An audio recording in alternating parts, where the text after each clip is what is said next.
محدثین نے اپنی اسناد رسول اللہ تک پہنچائی ہوئی ہیں صلی اللہ علیہ وآلہ وسلم، کہ انہوں نے کس سے سنا، انہوں نے کس سے سنا، انہوں نے کس سے سنا، اور یوں پوری چین۔ تو مشکات میں چونکہ پوری چین بیان نہیں ہوئی، اس لیے یہ کتاب والیوم کے اعتبار سے چھوٹی ہے، ادروائز اگر یہ اسناد بھی ساتھ بیان کرتے تو یہ کتاب ڈبل ہو جاتی، یعنی جتنے حدیث کے الفاظ ہیں اتنے اوپر انہوں نے پھر 700 سال کی وہ سند پوری کرنے کے لیے ان کو کتنا ٹائم چاہیے تھا۔ کم از کم ایک ایک حدیث میں 10 12 راویوں کے نام آنے تھے، اور وہ پھر راویوں کے نام بھی ان کی کنیت کے ساتھ ذکر ہوتے ہیں، تو آپ ذرا دیکھیں یہ کتنی لمبی چین بن جانی تھی۔ تو یہ انہوں نے اس اعتبار سے اچھا کام کیا کہ جو کام پہلے ہوا ہے دوبارہ سے ویل انوینٹ کرنے کی ضرورت ہی نہیں ہے، پرائمری کتابوں کے حوالے دیں اور اپنی کتاب کو کمپائل کریں۔ علمی پوائنٹ نمبر 2، مشکات المصابیح آج سے آلموسٹ 700 سال پہلے فائنل ہوئی ہے۔ یہ 2 بندوں نے مل کر لکھی ہے، اور ان 2 بندوں میں بھی آپس میں 200 سال کا فرق ہے۔ یہ نہیں ہے کہ وہ قبر سے نکل آئے تھے اور دونوں نے مل کے لکھی، اس طرح نہیں۔ بیسیکلی آج سے آلموسٹ 900 سال پہلے ایک بزرگ گزرے ہیں،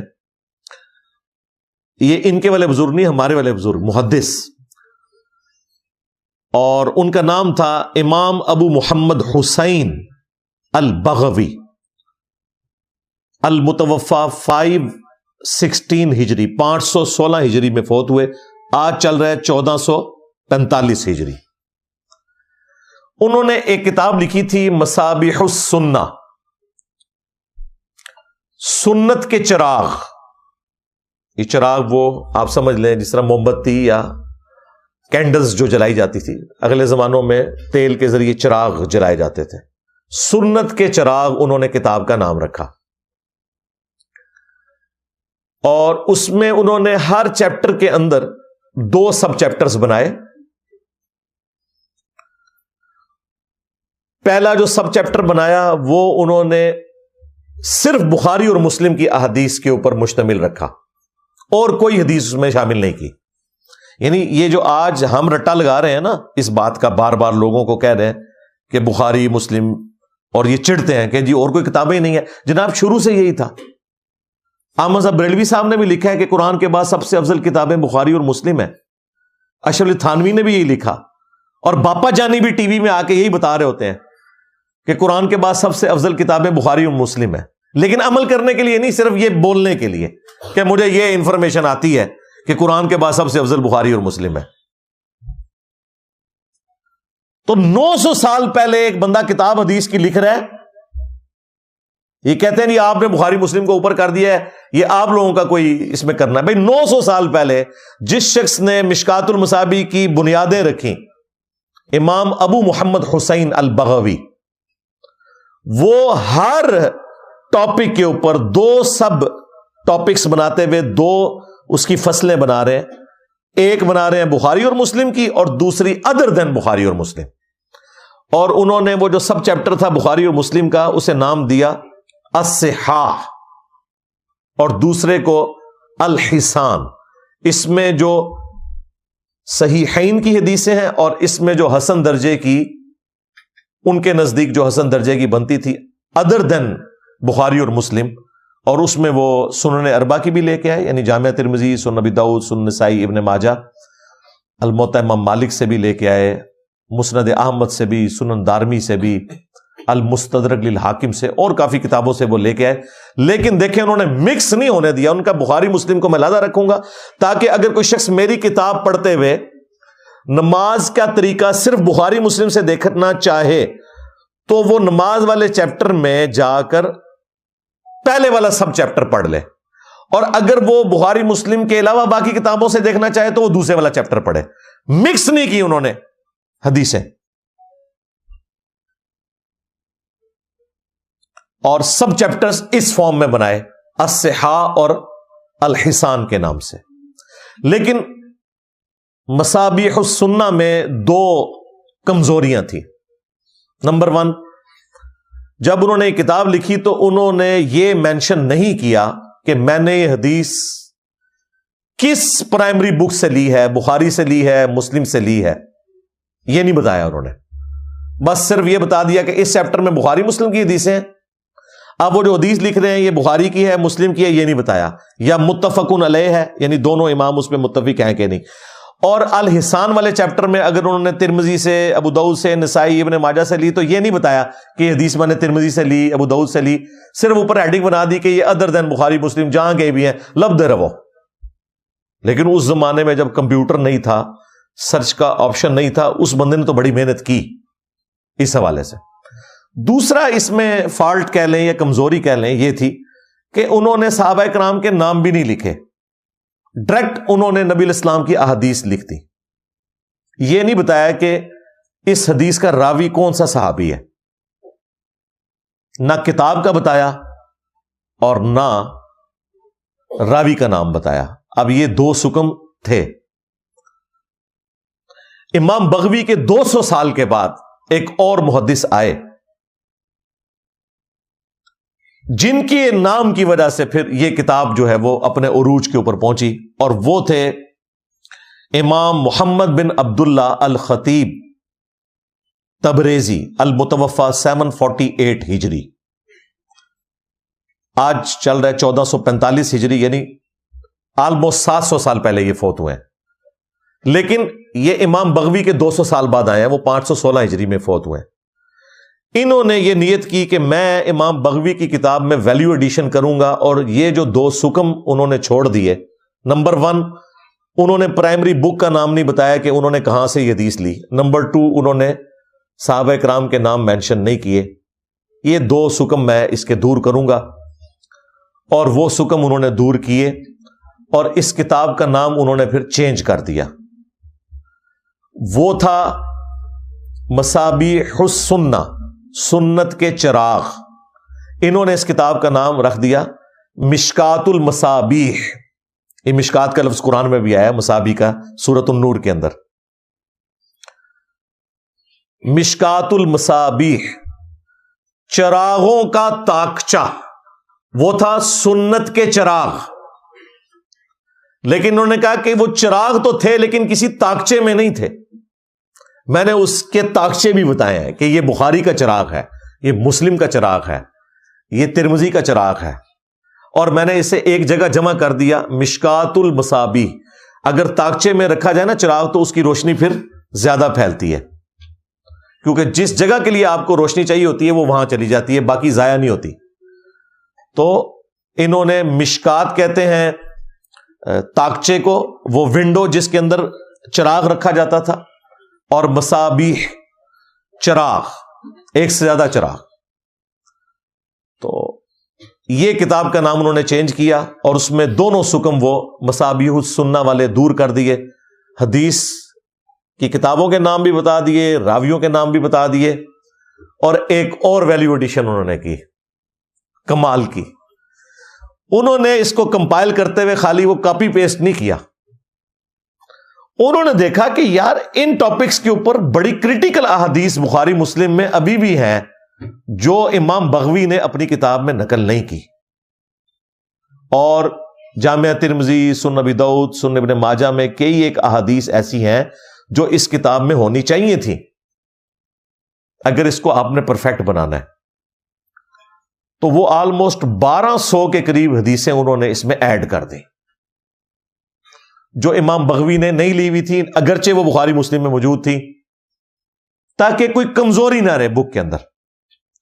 لیکن احترام اتنا کیا انہوں نے امام بغوی کا کہ بجائے یہ کرنے کے کہ وہ 1200 حدیثیں آلموسٹ جو لی انہوں نے، وہ فصل اول میں بخاری مسلم والی ڈالتے، یعنی الصحاح کے اندر، اور ادر دین بخاری اور مسلم ڈالتے الحسان میں دوسری فصل میں.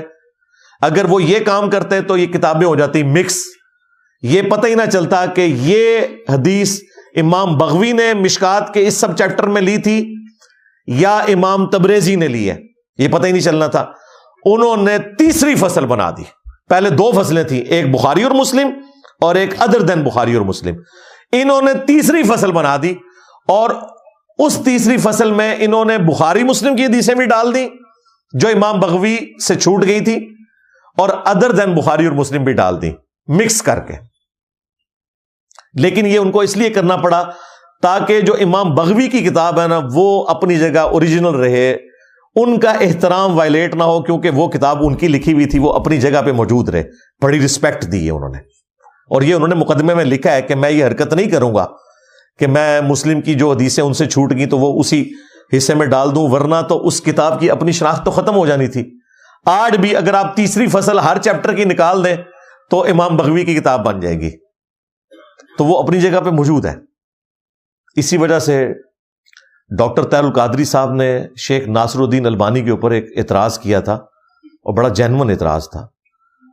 شیخ ناصر الدین البانی جو محدث اعظم تھے سعودیہ کے, البانیہ سے آئے ہوئے تھے, سعودیہ میں ٹاپ کے اوپر پہنچ گئے. آج بھی مدینہ یونیورسٹی ام القرا کے اندر اکثر جو علماء ہیں وہ ان کے اسٹوڈنٹس ہیں. 1999 میں ان کی ڈیتھ ہوئی. انہوں نے جب ابو داؤد, ترمذی, نسائی, ابن ماجہ کی تحکیم کی, یعنی صحیح اور ضعیف کے حکم لگائے, تو انہوں نے پھر وہ کتابیں الگ الگ پرنٹ کر دی. ضعیف ترمذی اور صحیح ترمذی, ضعیف سنن نبی داؤد اور صحیح سنن نبی داؤد, ضعیف نسائی اور صحیح نسائی. تو ڈاکٹر طاہر القادری صاحب نے کہا بھائی آپ کو یہ رائٹ ہی نہیں پہنچتا کہ آپ کسی محدث کی لکھی ہوئی کتاب کے 2 ٹکڑے کرتے. اور یہ بات ان کی ٹھیک ہے. اس کی وجہ یہ ہے کہ امام ترمذی اگر کوئی چیپٹر باندھتے ہیں اس میں 5 حدیثیں لیتے ہیں, 3 ضعیف ہیں اور 2 صحیح ہیں, لیکن اوپر چیپٹر تو ایک تھا نا, ایک جگہ انہوں نے انفارمیشن جمع کی. اب ایک بندہ آ کے جب ضعیف ترمذی اور صحیح ترمذی 2 ٹکڑے کر دے گا تو اس چیپٹر کی 3 حدیثیں اس کتاب میں چلی گئیں, 2 اس کتاب میں چلی گئیں, اور جو امام نے جو اپنی ورکنگ کی ہوئی تھی وہ ترمذی تو ختم ہی ہو گئی نا. مشکات والے امام نے یہ حرکت نہیں کی. انہوں نے کہا کہ میں مصابیح السنہ کو اپنی جگہ رکھوں گا, میں اپنی فصل الگ الگ ڈالتا جاؤں گا بیچ میں, اور مقدمے میں انہوں نے لکھ دیا کہ میں نے امام بغوی کی کتاب میں ویلیو ایڈیشن کی ہے. اصل کام انہوں نے کیا تھا, اور انہوں نے پرائمری کتابوں کے نام بھی بتا دیے کہ یہ بخاری سے حدیث, یہ مسلم سے ہے, یہ ترمذی سے ہے, یہ متفق علیہ ہے, پلس یہ حضرت ابن عمر سے ہے, یہ ابن عباس سے ہے, یہ سیدہ عائشہ سے ہے, یہ حضرت علی سے ہے. اس طرح انہوں نے راویوں کے نام بھی بتا دیے اور تیسری فصل بھی ایڈ کر دی. ابھی بھی اس کے اندر ایک کمزوری باقی تھی, اور وہ ہے علمی پوائنٹ نمبر 3. وہ کمزوری یہ ہے کہ بخاری کا ریفرنس تو لکھ دیا, لیکن بخاری تو اتنی موٹی ہے, 7563 احادیث ہیں. ایک عام آدمی بخاری میں جا کے اگر کاؤنٹر چیک کرنا چاہے کہ یہ مشکات والے امام نے جو بخاری سے حدیث نقل کی ہے کیا بخاری میں انہی الفاظ کے ساتھ موجود ہے, تو اس کے پاس کاؤنٹر ویریفائی کرنے کے لیے کوئی آپشن موجود نہیں تھا. کیا کرے ایک عام آدمی؟ یہ جو کمزوری ہے یہ پھر آ کے 700 سال بعد دور کی شیخ ناصر الدین البانی نے رحمہ اللہ تعالی, لیکن انہوں نے بھی اس پرفیکشن کے ساتھ کام نہیں کیا جو ہمارے استاد شیخ زبیر لیزئی رحمہ اللہ تعالی نے کیا. شیخ زبیر صاحب کی ڈیتھ ہوئی 2013 عیسوی میں بمطابق 1435 ہجری, آج چل رہا ہے 1445 ہجری, 10 سال آلموسٹ ہو چکے ہیں. شیخ زبیر لیزئی صاحب رحمہ اللہ تعالی نے پھر یہ کمزوری دور کی. انہوں نے کہا کہ ٹھیک ہے, اب اتنا بڑا ایک کام ہے, 7 سال شیخ زبیر صاحب کو لگے اس کے اوپر ورکنگ کرنے میں, اور ورکنگ کو چھوٹی ورکنگ نہیں تھی. انہوں نے بخاری کے جو اوریجنل نمبر تھے جو اس وقت سٹینڈرائز ہو چکے ہوئے ہیں, مسلم کے, ابو داؤد کے, ترمذی کے, نسائی, ابن ماجہ, جو سٹینڈرڈ نمبر دنیا کے اندر چل رہے ہیں, وہ نمبرنگ انہوں نے سٹینڈرڈ جو نمبرنگ تھی وہ مشکات کے اندر ایڈ کر دی کہ مشکات میں اگر بخاری کی یہ حدیث آئی ہے تو بخاری میں اس کا نمبر کون سا ہے, اگر کوئی چیک کرنا چاہے تو وہ بخاری میں جا کے چیک کر لے. اب یہ وہ کام تھا جو ان اماموں نے نہیں کیا, کیونکہ اس زمانے میں حدیثوں کی نمبرنگ نہیں ہوئی تھی. وہ میں بعد میں بتاؤں گا انٹرنیشنل نمبرنگ کیسے آ گئی. لیکن یہ تو وہ کر سکتے تھے کہ وہ یہ لکھ دیتے کہ بخاری کے فلاں چیپٹر کا فلاں باب، اس سے ہم نے یہ حدیث لی ہے. یہ بھی انہوں نے نہیں کیا. ظاہر ہے اس کی وجہ سے پھر کتاب زیادہ موٹی ہو جاتی. آج تو نمبرنگ کی وجہ سے بڑی آسانی ہو گئی ہے. بہرحال شیخ زبیر لیزئی صاحب نے پھر یہ ویلیو ایڈیشن کی کہ احادیث کی پھر ترقیم بھی کر دی، تخریج بھی کر دی، تحقیق بھی کر دی، تحکیم بھی کر دی. یہ 4 ٹرمز ہیں. یہ آپ سمجھ لیں. آپ کو علماء نے تو نہیں بتانی، کیونکہ علماء کی تو یہ فیلڈ ہی نہیں ہے، سوائے جو لوگ حدیث سے شغف رکھتے ہیں ان کو پتا ہے کہ یہ ٹرمز کیا ہیں. ترقیم عربی زبان میں کہتے ہیں نمبرنگ کو، یعنی جو سٹینڈرڈ نمبر چل رہے ہیں وہ انہوں نے نمبر ادھر سے اٹھائے اوریجنل کتابوں کے، اور مشکات شریف میں انہوں نے ایڈ کر دیے. چلیں اس میں تو تھوڑا ٹائم لگا ہوگا نمبرنگ کرنے میں، لیکن جو دوسری چیز ہے تحکیم، یعنی صحیح اور ضعیف کے حکم لگائے ان احادیث کے اوپر جو بخاری اور مسلم کے علاوہ تھی، کیونکہ ان میں تو ضعیف روایتیں بھی تھیں، تو ان پہ حکم لگائے کہ یہ حدیث صحیح ہے یا ضعیف ہے. صحیح ہے تو حسن درجے کی ہے یا صحیح درجے کی ہے. یہ ساری تفصیلات انہوں نے کی. اور ظاہر ہے اس تک پہنچنے کے لیے خالی یہ تو نہیں کہ انہوں نے استخارہ کیا ہے، ایک ایک حدیث کی سند کو جان پھٹک کر کے انہوں نے پوری محنت اس کے اوپر کی. اور بعض اوقات ایک ایک حدیث کے اوپر حکم لگانے میں ان کے 2-2 3-3 دن بھی لگ جاتے تھے. جو کوئی حدیث پھنس جاتی تھی نا کہ اب اس میں 2 طرف کی رائے پائی جاتی ہیں، تو اس کے آپٹیمل سولوشن تک پہنچنے کے لیے یہ وجہ ان کو 7 سال لگے مشکات کی تحکیم کرنے کے لیے.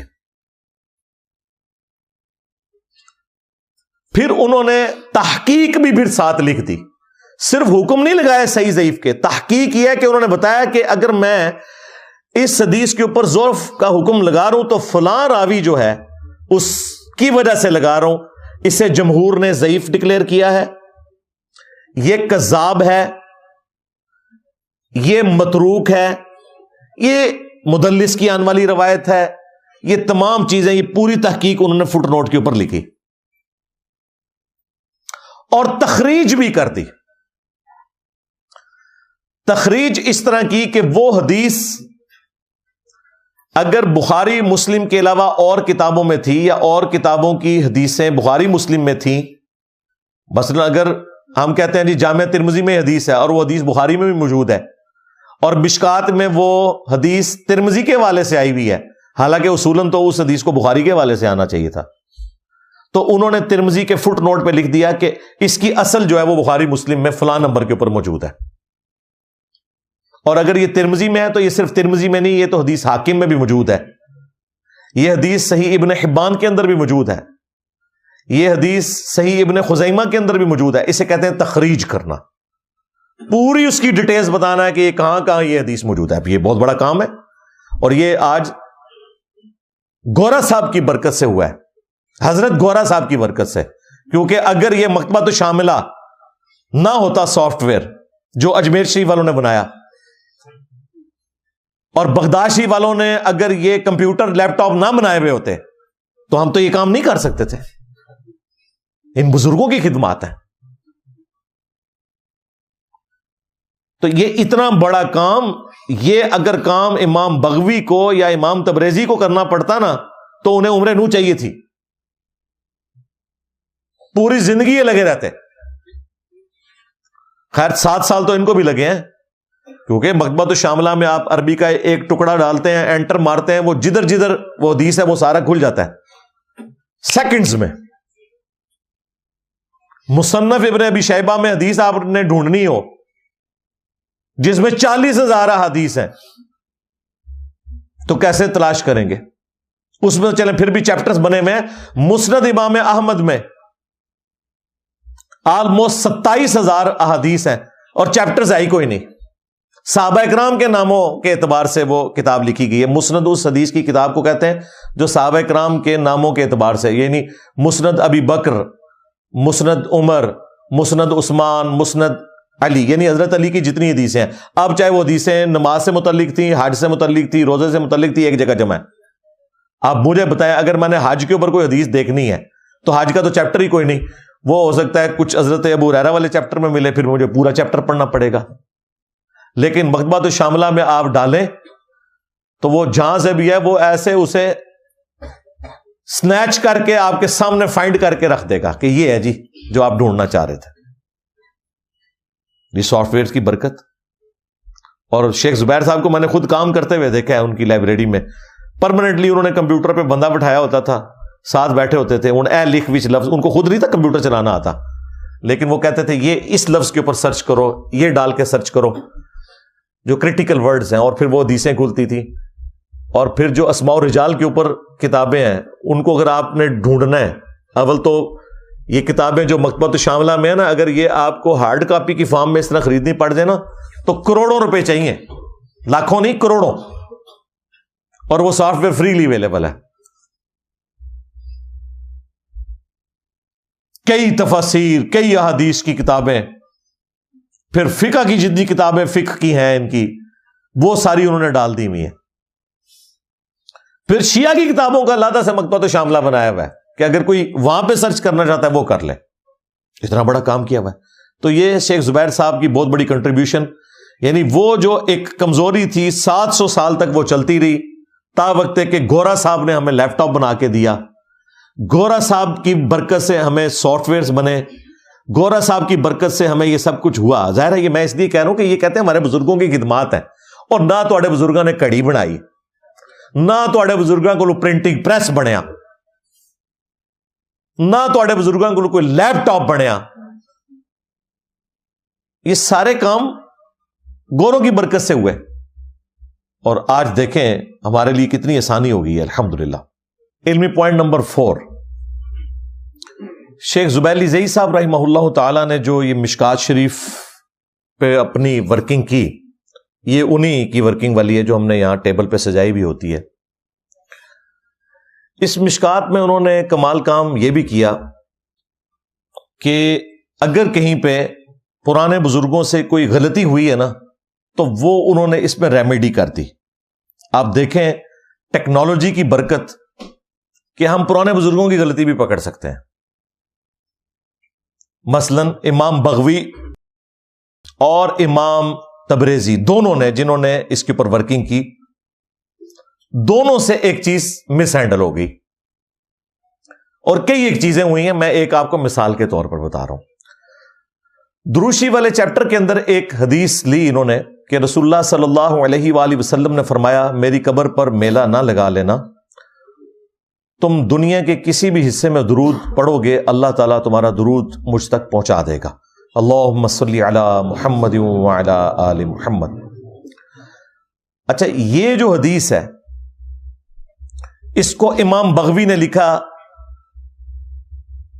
کہ یہ ادر دین بخاری اور مسلم کسی کتاب سے ہے. ظاہر ہے انہیں تو آپ بینیفٹ دے سکتے ہیں، انہوں نے کتاب کو مینشن نہیں کیا. لیکن امام تبریزی نے اس کے نیچے حوالہ لکھا کہ یہ حدیث جو ہے وہ سنن نسائی میں ہے، حالانکہ یہ حدیث سنن نسائی میں موجود ہی نہیں تھی. شیخ زبیر صاحب نے جب اس کی تحکیم، تخریج، تحقیق لکھی تو نیچے فٹ نوٹ کے اوپر انہوں نے لکھا لم اجد فن نسائی، میں نے اسے نسائی میں نہیں پایا، نہ تو صغرا میں اور نہ سن نسائی الکبرا میں. این ممکن تھا کہ الکبرا میں کہیں موجود ہوتی، انہوں نے کہا میں نے دونوں میں نہیں پائی. البتہ یہ حدیث سنن ابی داؤد کے اندر موجود ہے. تو اب جس نے اوریجنل بک لکھی اس نے اس کا ریفرنس سنن نسائی لکھا ہے امام تبریزی نے، لیکن فٹ نوٹ پہ آپ سنن نسائی میں آپ کو حدیث ملے گی نہیں. انہوں نے اس کی ریمیڈی کر دی کہ نہیں، یہ حدیث سنن نسائی میں نہیں بلکہ سنن ابی داؤد میں ہے. تو دیکھیں اس میں امپروومنٹ آئی. جو پرانے بزرگوں کے پاس چونکہ لیپ ٹاپ نہیں تھے، سافٹ ویئر نہیں تھے، یعنی وہی گورا صاحب، حضرت گورا صاحب ہوتے تو اس زمانے میں تو یہ غلطی نہ ہوتی. حضرت گورا صاحب نہیں تھے تو یہ غلطی ہوگی. پھر شیخ زبیر صاحب نے بڑی ایمانداری کے ساتھ جو احادیث ایسی تھیں کہ وہ کرٹیکل تھیں اور ان کے اوپر وہ ضعیف کا حکم لگا رہے تھے، اس کے فٹ نوٹ کے اوپر اگر اس سے کوئی ملتے جلتے الفاظ والی کوئی روایت موجود تھی نا، چاہے وہ کسی صحابی کا قول ہی تھا، وہ انہوں نے نیچے لکھ دیا کہ اگرچہ اوپر والی روایت تو ضعیف ہے اس حکم کی وجہ سے، لیکن اس کا متن اس حوالے سے درست ہے کیونکہ ایک صحابی نے بھی اس سے ملتے جلتے الفاظ بیان کیے ہیں۔ اب یہ بھی کتنی بڑی ایمانداری والی بات ہے، وہ نالج ایک جگہ جمع ہو گیا۔ مثلا کتاب العلم چیپٹر میں وہ لے کے آئے کہ نبی الاسلام نے فرمایا کہ حکمت مؤمن کی گم شدہ میراث ہے، جہاں سے بھی ملے اسے حاصل کر لو۔ اب یہ سند کے اعتبار سے انتہائی ضعیف روایت ہے، لیکن اس کے فٹ نوٹ پہ شیخ زبیر صاحب نے لکھا کہ یہ روایت تو ضعیف ہے لیکن ابن عباس کا قول اس سے ملتا جلتا موجود ہے، اور وہ انہوں نے وہ نیچے لکھ دیا، آلموسٹ اسی سے ملتے جلتے الفاظ تھے۔ اسی طریقے سے انہوں نے شعبان کے فضائل کے اوپر شب برات کے حوالے سے جو روایتیں تھیں وہ ساروں کو لکھا کہ یہ ضعیف ہے ضعیف ہے ضعیف ہے۔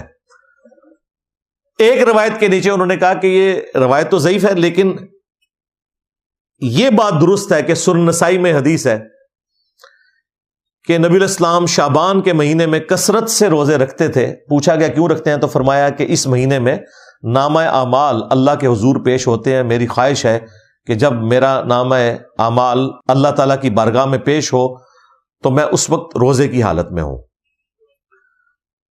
اور یہ فٹ نوٹ پہ انہوں نے لکھا کہ یہ والی حدیث بالکل ٹھیک ہے، اگرچہ اس کو لکھنے کی ضرورت نہیں تھی، لیکن تاکہ نالج ایک جگہ جمع ہو جائے اس کے لیے انہوں نے یہ والی ایفرٹ پٹ کی۔ اسی طریقے سے حضرت علی کے فضائل والے چیپٹر میں ایک حدیث آئی مسند احمد کے حوالے سے کہ نبی صلی اللہ علیہ وآلہ وسلم نے فرمایا جس نے علی کو گالی دی اس نے مجھے گالی دی۔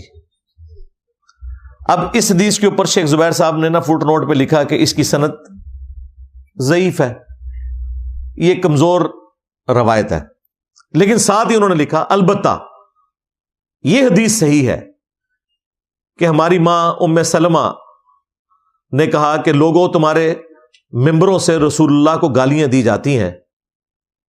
تو لوگوں نے پوچھا کہ کس کی مجال کے رسول اللہ کو ممبر سے گالی دے، تو انہوں نے کہا کہ جب تم لوگ حضرت علی اور ان سے محبت کرنے والوں کو گالی گلوچ کرتے ہو تو میں گواہی دیتی ہوں کہ رسول اللہ سب سے زیادہ علی سے محبت کرتے تھے۔ جب تم یہ کہتے ہو نا کہ علی اور اس سے محبت کرنے والوں پر لعنت، یہ الفاظ استعمال کرتے تھے کیونکہ لعنت کے الفاظ صحیح مسلم میں 6229 موجود ہے، لعن اللہ ابا تراب کہتے تھے یہ لوگ، بنو امیہ کے لوگ، نعوذ باللہ۔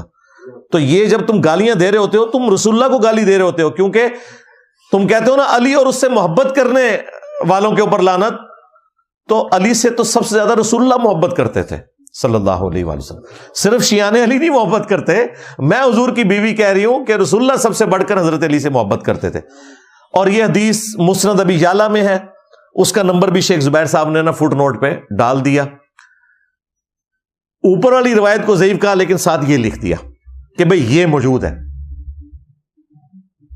تو نالج ایک جگہ جمع ہو گیا۔ اور اس کے اوپر اگر میں مثالیں دوں نا مشکات سے تو کئی گھنٹے چاہیے جو فٹ نوٹ پہ انہوں نے کام کیا ہے۔ اسی طریقے سے وہ ابو داؤد کے حوالے سے ایک روایت آئی کہ نبی علیہ السلام دعا کے بعد چہرے پر ہاتھ پھیرا کرتے تھے۔ شیخ زبیر صاحب نے فٹ نوٹ پہ لکھا یہ روایت ضعیف ہے۔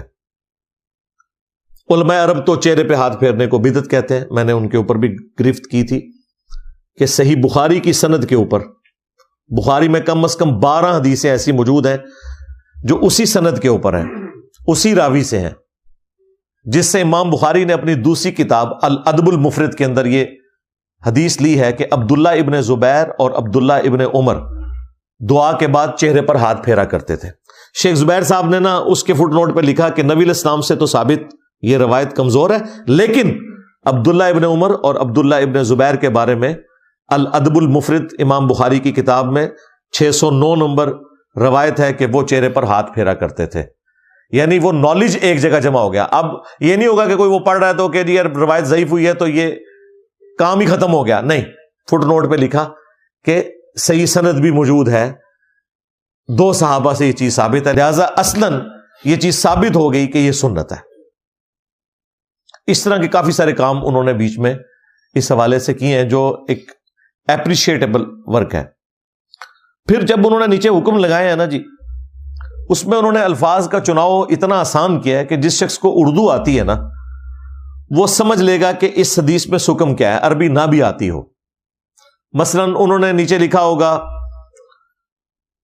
اسنادہ ضعیف، یا اردو میں ضعیف کہہ لیں، اور پھر اس کے آگے جو وجہ لکھی ہوگی کہیں پہ لکھا ہوگا کہ ضعیف عند الجمہور، یہ جو راوی ہے فلاں یہ جمہور میجورٹی کے نزدیک ضعیف ہے. اب ضعیف بھی اردو کا لفظ ہے، جمہور بھی اردو میں استعمال ہوتا ہے. یا لکھا ہوگا کہ اس میں فلاں جو راوی ہے یہ مجہول ہے. مجہول کا مطلب ان نون. جاہل جس طرح ہم بولتے ہیں نا، تو ایک مجہول ہوتا ہے. جاہل وہ ہے جو کچھ جانتا نہیں ہے، اور جس کو نہیں جانا جاتا فاعل مفعول، جاہل مجہول، یعنی یہ ان نون بندہ ہے، اس کو محدثین نہیں جانتے کہ یہ بندہ کون ہے جو بیچ میں آ گیا ہوا ہے، لہذا یہ روایت کمزور ہے. پھر وہ لکھ دیں گے کہ اس میں فلاں راوی متروک ہے، جسے محدثین نے ترک کر دیا تھا، حدیثیں نہیں لیتے تھے.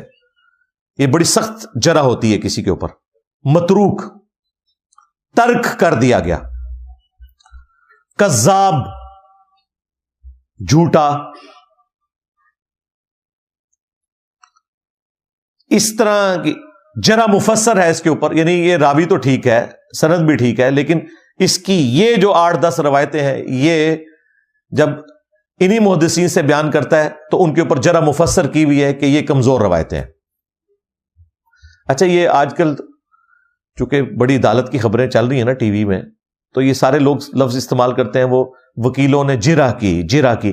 یہ اردو میں تو لفظ چل جاتا ہے، لفظ جرح نہیں ہے، لفظ جرح ہے، یہ زبر کے ساتھ ہے.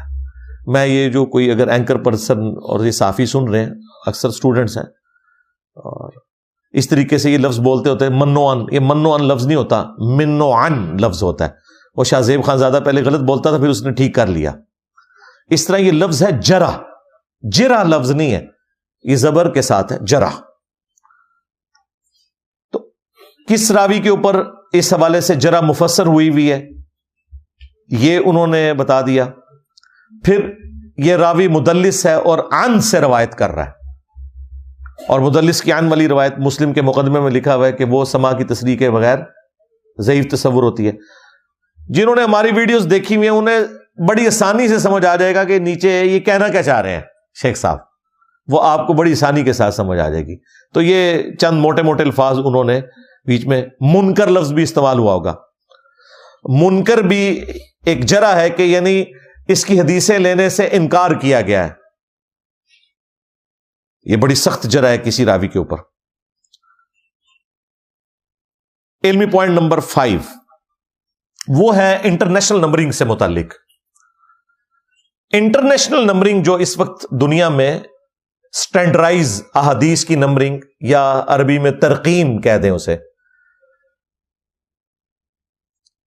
عربی کتابوں میں چل رہی ہے اور سافٹ ویئرز میں بھی وہی چل رہی ہے. خواہ وہ مکتبۃ الشاملہ ہو جو مدینہ یونیورسٹی کے اسٹوڈنٹس نے بنایا جس میں حدیث کی کتابیں ہیں، خواہ اسلام 360 ہو جس میں اردو ترجمے اور عربی کے ساتھ احادیث کی کتابیں ہیں، خواہ سنہ.com ویب سائٹ ہو اس کے اوپر، اور بھی باقی یہ دارالاسلام کی پرنٹنگ میرے سامنے رکھی ہوئی ہے، بخاری، مسلم اور باقی کتابیں. یہ انٹرنیشنل نمبرنگ کے اوپر ہے جو سٹینڈرائز نمبرنگ ہے، اور یہ کچھ عرصہ پہلے ہوئی ہے، آلموسٹ 20-25 سال پہلے. اس سے پہلے جو بھی حدیث کی کتاب پرنٹ کرتا تھا نا وہ اپنے حساب سے حدیثوں کو نمبر دیتا تھا. بعض اوقات ایک حدیث میں 2-3 اقوال بھی آ جاتے ہیں، کوئی ان اقوال کو الگ سے نمبر دیتے تھے، کوئی ان کو اسی میں شمار کرتے تھے. اور پھر آپ دیکھیں یہ بخاری جب پرنٹ کرتے تھے نا 3 جلدوں میں، تو دوسری جلد پھر 1 سے سٹارٹ کر رہے ہیں. اب دیکھیں اتنی تو بیسک عقل ہونی چاہیے کہ بھئی کنٹینیوس تو نمبرنگ رکھو. پہلی جلد میں اگر 2500 حدیثیں آئی ہیں نا تو دوسری میں پھر اس سے اگلی حدیث سے سٹارٹ ہونا چاہیے نا، تاکہ کنٹینیوس نمبر ہو. پھر یہ 1 سے سٹارٹ کرتے تھے. پھر یہ بھی بتانا پڑتا تھا کہ بریلویوں نے جو بخاری چھاپی ہے نا اس کا حدیث نمبر ہے 526، لیکن یہ پہلی جلد والا 526 ہے، دوسری جلد والا نہیں ہے، نہ تیسری والا ہے۔ اس سے بہتر تھا تم کنٹینیوس نمبرنگ کرتے۔ بعض نے کنٹینیوس کی تو وہ بھی سٹینڈرڈ فالو نہیں کیے۔ پاکستان میں اہل حدیث جو پرنٹ کر رہے ہیں نا، مکتبہ اسلامیہ والے ہوں، مکتبہ قدوسیہ والے ہوں، اور سب سے بڑا جو دارالسلام جن کی عربی کتابیں میں نے رکھی ہوئی ہیں، مشکات جو ہے وہ مکتبہ اسلامیہ والوں کی، یہ سٹینڈرڈ نمبرنگ کے اوپر ہے جو دنیا میں چل رہی ہے، جس کے کلمی نسخے بیروت میں رکھے ہوئے ہیں، شام کے اندر مخطوطے ہیں باقاعدہ، ہینڈ ریٹن۔ لوگ کہتے ہیں نا جی یہ ہمیں کیسے پتا کہ امام بخاری نے یہ بخاری لکھی تھی؟ جی آپ کو نہیں پتا، ہمیں پتا ہے۔ ہاں، پوری دنیا میں بخاری یہی ہے، جس طرح قرآن پوری دنیا میں ایک ہے نا، بخاری بھی ایک ہی ہے۔ یہ دھوکے دینے بند کریں، یہ سٹینڈرڈ کتابیں ہیں، بخاری ہوگی، مسلم، اب تو نمبرنگ بھی سٹینڈرڈ ہو گئی ہے۔ بہرحال اگر کسی نے سٹینڈرڈ نمبرنگ فالو نہیں کی ہوئی ہے، پھر بھی آپ چیپٹرز کے نام دیکھ کے وہاں تک پہنچ سکتے ہیں کہ یہ فلاں چیپٹر سے حدیث آئی ہے، نمبر 2-4 آگے پیچھے ہو کے آپ کو وہ روایت مل جائے گی۔ لیکن سٹینڈرڈ نمبرنگ جو ہے، انٹرنیشنل نمبرنگ، یہ بہت بڑی نعمت ہے، اور یہ اس دور کی برکات ہے جب کہ نمبرنگ ہوئی ہے۔ آپ کو پتا ہے پہلے تو نمبرنگ بھی نہیں تھی، یہ تو بنو عباس کے دور کے اندر الخوارزمی نے یہ سارے کا سارا نمبرنگ والا سسٹم جو ہے اس کو فائنل کیا ہے۔ ہاں، اس لیے آپ دیکھیں قرآن کی جو آیات ہیں ان میں نشان تو موجود تھے، اور یہ بھی پتا تھا کہ اس سورت میں اتنی آیتیں ہیں، لیکن نمبرنگ نہیں تھی۔ نبی علیہ السلام کے زمانے کا جو قرآن حکیم ہے یا مصحف عثمانی جو حضرت عثمان نے لکھوایا، اس میں کسی آیت کا کوئی نمبر نہیں لکھا ہوا، صرف آیت جہاں ختم ہوتی ہے اس کے آگے ایک چھوٹا سا نشان ہے کہ یہ آیت مکمل ہو رہی ہے۔ یعنی اگر کوئی صحابی اس وقت زندہ ہو اور اس سے ہم پوچھیں کہ یہ جو آیت ہے ان اللہ وملائکتہ یصلون علی النبی اللہم صلی علی محمد وعلی آل محمد، یہ آیت کس سورت میں ہے؟ تو یہ تو وہ بتا دے گا کہ یہ سورۃ الاحزاب میں ہے۔ لیکن اگلا سوال اگر آپ اس سے پوچھیں کہ اس آیت کا نمبر کیا ہے، وہ کہے گا نمبر تو مجھے نہیں پتا، کیونکہ اس زمانے میں نمبر نہیں ہوتے تھے۔ لیکن ہمارے بچوں کو بھی پتا ہے جو شغف رکھنے والے ہیں کہ یہ 56 نمبر آیت ہے۔ آپ اس صحابی سے پوچھیں کہ بتائیے کہ اس سورت کا قرآن میں نمبر کون سا ہے، تو کہیں گے ہمارے زمانے میں تو سورتوں کے نمبر نہیں تھے۔ ہمیں بہرحال پتا ہے کہ اس سورت کا 33 نمبر ہے۔ نمبر پاروں کی ڈویژن بھی بعد میں ہوئی، آج ہم پارا بھی بتا سکتے ہیں کہ 22 نمبر پارا ہے۔ چلے پارا نہ بھی ہو، ایٹ لیسٹ نبی علیہ السلام کے زمانے میں سورتیں اور ان کی آیات کی ڈویژن تو موجود تھی، لیکن سورتوں کو نمبر اور آیات کے نمبر نہیں تھے۔ یہ تو تھا کہ اس میں اتنی آیات ہیں، جس طرح ترمذی ابو داؤد میں حدیث ہے کہ قرآن میں 30 آیات کی ایسی سورت ہے جو اپنے پڑھنے والے کے لیے شفاعت کرے گی، حتیٰ کہ اسے بخش دیا جائے گا، اور وہ ہے تبارک الذی بیدہ الملک، سورۃ الملک۔ یہ حدیث بالکل ٹھیک ہے، اس میں موجود ہے 30 آیات، لیکن آیات کی نمبرنگ نہیں ہوئی تھی کہ فلاں نمبر آیت کون سی ہے، فلاں نمبر کون سی ہے۔ تو قرآن کی نمبرنگ بھی بعد میں ہوئی ہے۔ اگر قرآن کی نمبرنگ بعد میں ہو رہی ہے تو ظاہر ہے پھر احادیث کی کتابیں جس زمانے میں لکھی جا رہی تھی وہ نمبرنگ نہیں ہوتی تھی، وہ قرآن کے سٹائل میں انہوں نے کنٹینیوس، امام بخاری، امام مسلم، یہ سب لوگ اس طرح ہی لکھتے رہے۔ لیکن آج میں آپ کو وثوق سے کہتا ہوں، امام بخاری، امام مسلم کو تو ٹائم چاہیے اپنی کتابوں میں سے حدیث ڈھونڈنے، لیکن ہمارے اسٹوڈنٹس کو ٹائم نہیں چاہیے۔ اور میں اس لیے بول رہا ہوں تاکہ آپ اس کا کلپ کاٹیں اور اس کے اوپر ایڈنگ بنائیں کہ انجینئر صاحب نے اپنے اسٹوڈنٹس کو امام بخاری سے افضل کہہ دیا۔ پھر میں تھوڑی لتر پریڈ کرا۔ امام بخاری کو اگر یہ پتا چل جائے وہ اتنے خوش ہوں۔ مثال کے طور پر میں آپ کو بتاتا ہوں، مجھے جب کوئی بتاتا ہے کہ جی آپ کے لیکچرز ہم نے جو ہیں وہ فلاں ویب سائٹ کے اوپر رکھ دیے ہیں، فلاں سوشل میڈیا کے پلیٹ فارم کے اوپر رکھ دیے ہیں، آپ کا فلاں ریسرچ پیپر ہم نے بنگلہ زبان میں ٹرانسلیٹ کر دیا، تو آگے سے میں ناراض ہو جاؤں کہ مجھے تو بنگالی نہیں آتی تھی، تو کیوں کیتا ہے؟ میں خوش ہوتا ہوں کہ یار اچھا ہوا بنگلہ زبان میں گیا، ہندی میں گیا، نالج اور پھیلے۔ اس سے میں اپنی کمزوری سمجھتے ہوئے جیلس نہیں ہوتا، بلکہ خوش ہوتا ہوں۔ امام بخاری، امام مسلم اگر آج قبروں سے نکل آئے اور انہیں پتہ چلے کہ آپ کی کتابوں میں یہ ویلیو ایڈیشن ہوئی ہے تو وہ ناراض نہیں ہوں گے